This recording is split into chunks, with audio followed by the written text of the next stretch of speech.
Senator Kennedy. That's okay, Mr. Chairman. Thank you. I've enjoyed your testimony. Professor Frost, I take it that you think the recusal provisions that the United States Supreme Court uses are inadequate. Yeah, I'm interested in learning more about that. Do you think they undermine, they meaning the recusal provisions at the United States Supreme Court, undermine the integrity of the court? I do, and I think that what is unfortunate is there's some easy ways to fix and change this, which of course is in Congress's hands by adding procedures to the recusal statute. Right. Let me ask you, what do you think undermines the integrity of the United States Supreme Court more, in your judgment? Its recusal provisions, or a member of the United States Senate going to the steps of the Supreme Court and threatening justices by name if they don't rule the way he wants on Roe v. Wade? So I take it that this hearing is to consider a bill and to consider possible legislative reform to improving the way the court operates and protecting actually all the Article III courts. So that's going to be the focus of my testimony. And here's what this institution could do. Yes, ma'am, but first, could you answer my question? So your question is whether people speaking out against the court is more damaging to the court? No, wasn't my question. My question is, what do you think undermines the integrity of the United States Supreme Court? What's up, everybody? Welcome back to Liberty Trigger. Today, we're reacting to something that every true American needs to hear. I just watched Senator John Kennedy's remarks about the Supreme Court, the Constitution, and that disgraceful leak that shook the nation. And I'm telling you right now, this is the kind of leadership America needs more of. So buckle up, because I'm about to break this down not as a politician, not as a media puppet, but as a proud American patriot who loves his country, respects the Constitution, and believes in law and order. Stick around, because this is important, and hey, while you are here, if you believe in holding our leaders accountable and you appreciate this kind of breakdown, do me a favor and hit the subscribe button and ring the bell so you don't miss a thing. Let's get down to it. The inadequacy, in your opinion, of its recusal provisions, or having a member of the United States Senate go on the steps of the United States Supreme Court in front of God and country and threaten justices by name if they do not vote the way he wants them to vote on Roe v. Wade?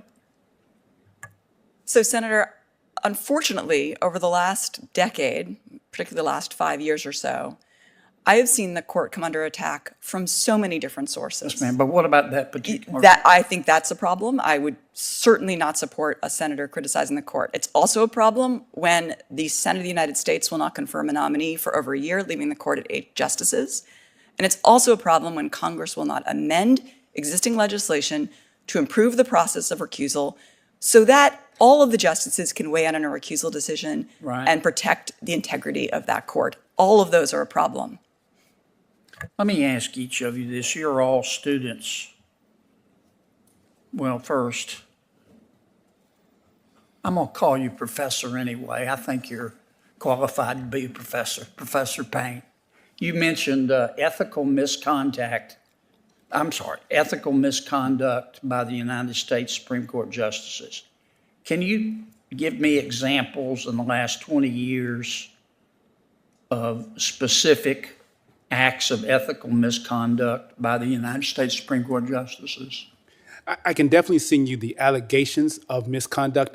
In the Supreme Court, the perception of misconduct has the same impact as actual misconduct. But I'm asking for actual acts of misconduct. Because there's no body to make the legal decision whether something is actual misconduct, I can't point to a decision that's been made. I can only give you the allegations of the potential misconduct, which includes failure to recuse and improper travel. Okay. All right. Let me ask each of you this, because I consider all of you students of the U.S. Supreme Court. What do you think will be the impact on the United States Supreme Court and people's respect for it as a result of this leak about the draft opinion in the Mississippi abortion case? We'll start on this end, and then I'll let Professor Payne rest a minute. It was already on. You know, it's an empirical question. I really couldn't say. I think that the leak, the substance of the leak, which shows that the court is going against the majority of the country, is much more damaging to the legitimacy than the leak itself. Thank you, Professor. Well, the leak last night's obviously outrageous and should be taken very seriously, but I have a lot of confidence in the court and the American public, and I think that the Supreme Court is going to rise above this circumstance and, as it's done for decades, apply the rule of law and issue a decision that it believes reflects the constitutional principles in the Dobbs case and all others, and trust that the Chief Justice and the court will be able to resolve and issue an honest opinion quickly. Okay. Professor Frost? I think the leak was unethical, but I do not think it will damage the court. And I think far more damaging to the court was the failure to fill a seat for nearly a year when a nominee by then President Obama was pending and not acted upon. Okay. Professor, you're a professor too. Thank you. I think the leak was seismic, devastating, and heartbreaking. It should go without saying that the Supreme Court can't fulfill its Article 3 responsibility if drafts of opinions are leaked and circulated for what appear to be political purposes. That said, I do think the Supreme Court is fully capable of keeping its eye on the ball and deciding this case ultimately through a final official published opinion in the way that the law and the Constitution command. Professor Payne? I think the leak was highly inappropriate, and it also raises the question of what are the specific rules that apply to the officials and the employees in the Supreme Court, because it's not clear about their duty of confidentiality as opposed to the duty of confidentiality for all of the other clerks across the lower courts. Okay, thanks to you all. Let me say this clearly. The United States Supreme Court is not a political toy. It's not a trophy. It's not a weapon for whichever party is crying the loudest on social media. That institution is the final guardrail against chaos. And Senator Kennedy nailed it. You don't get to tear down the Supreme Court just because you don't like how they voted. That's not how America works. We don't demand new rules every time someone's feelings get hurt. Judges aren't supposed to be activists in robes. They're not supposed to rewrite America into some ideological fantasy. Their job is simple. Interpret the law, not invent a new one. I love how Kennedy brought up free speech. Because today, if you disagree with the loudest, wokest crowd, suddenly you're the problem. You're hateful, you're toxic, or my personal favorite, you need to be canceled. Newsflash, this is America. We don't silence people because we disagree with them. We debate them. The moment speech becomes controlled, freedom is dead. Everybody wants to scream about dark money, like it only exists on one side.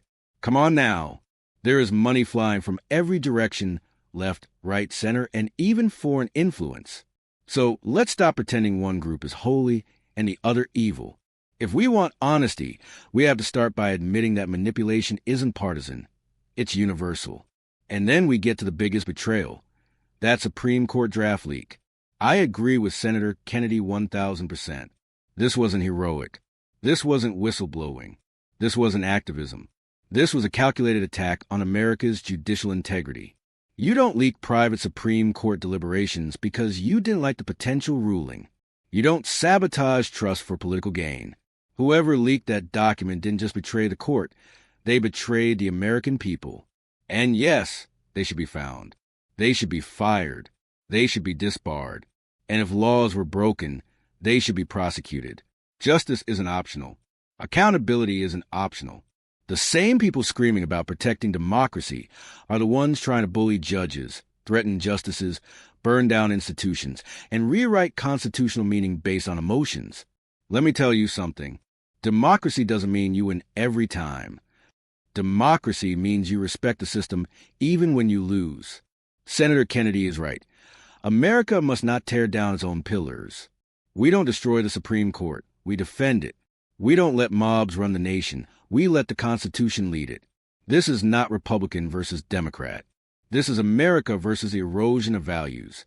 And as long as I have breath in my lungs, I will stand for United States the Constitution, United States law and order, United States free speech, United States institutional integrity, United States and the idea that America is worth protecting. If you agree, hit like, comment, and share this message, because silence is how the other side wins. Thanks for watching. Stay strong, stay loud, and stay American. God bless you. God bless Senator Kennedy, and God bless the United States of America.